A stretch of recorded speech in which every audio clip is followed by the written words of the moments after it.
மனுஷன் ஆண்டவரை பார்த்து கேட்டானா, வாழ்க்கையில வேதனை தாங்க முடியலையே, ஏன் என்ன படைச்சீங்கன்னு கேட்டானா. அதுக்கு ஆண்டவர் சொன்னாரா, மகனே ஏன் இப்படி கதற, காக்காவை கவனிச்சு பாருன்னு சொன்னாராம். அப்பதான் இவன் காக்காவை கவனிச்சு பார்த்தான். காக்கா விவசாயமும் பண்றது இல்ல, அறுவடையும் பண்றது இல்ல, முடமுடையா சேர்த்து வைக்கவும் இல்ல.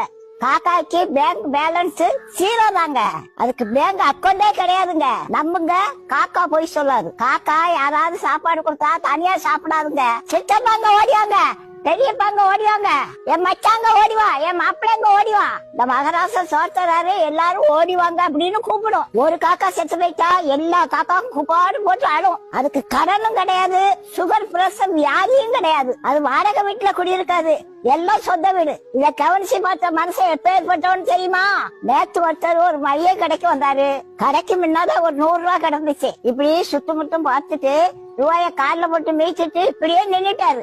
அரை மணி நேரம் இப்படியே பாத்துக்கிட்டே இருந்தாரு. யாரும் பாக்கலன்னு உடனே எடுத்து பாக்கெட்ல வச்சுக்கிட்டாரு. யாரோ கடைக்கு வந்தாங்க, விட்டுட்டு போன காசு வராது.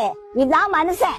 ஒரு தாய் வயிற்றுல பிறந்த அண்ணன் தம்பிங்க சொத்து பிரிக்கும் போது ஒரு வரப்ப விட்டு கொடுக்க அண்ணனுக்கு மனசு இல்ல, வெட்டு குத்து விழுதுங்க. அண்ணன் நாசமா போடணும்னு தம்பி சூனியம் வைக்கிறாங்க. கள்ள புருஷனுக்காக தான் புருஷனுக்கும் பிள்ளைகளுக்கும் விஷம் வச்சு கொள்ளுவாங்க. எந்த காக்காயாது புருஷனுக்கு பிள்ளைகளுக்கு விஷம் வச்சு கொள்ளுவா? பாத்தீங்களா காக்காய்க்கும் மனுஷனுக்குள்ள வித்தியாசத்தை? அதனாலதான் ஏசப்பா காக்கா பார்த்தாவது திருந்துங்கன்னு சொல்றாரு. காக்கா காலையில கண் முடிச்ச உடனே கர்த்தரை பார்த்து கர்த்தரே கர்த்தரேன்னு கத்தும். அதுதான் நமக்கு கான்னு கேக்குது. பல மனுஷன் கடவுளை நினைச்சு கூட பாக்குறது இல்ல. படைச்சவர் மேல பாரத்தை வச்சுட்டு ஒழுக்கமா வாழுங்க, வாழ்க்கையே இனிமையா மாறிடுங்க. மனுஷன் வெள்ளையா இருக்கான், அவன் இருதயம் பாலும் கிணறுங்க. காக்கா கருப்புங்க, அது மனசு ரொம்ப வெள்ளைங்க.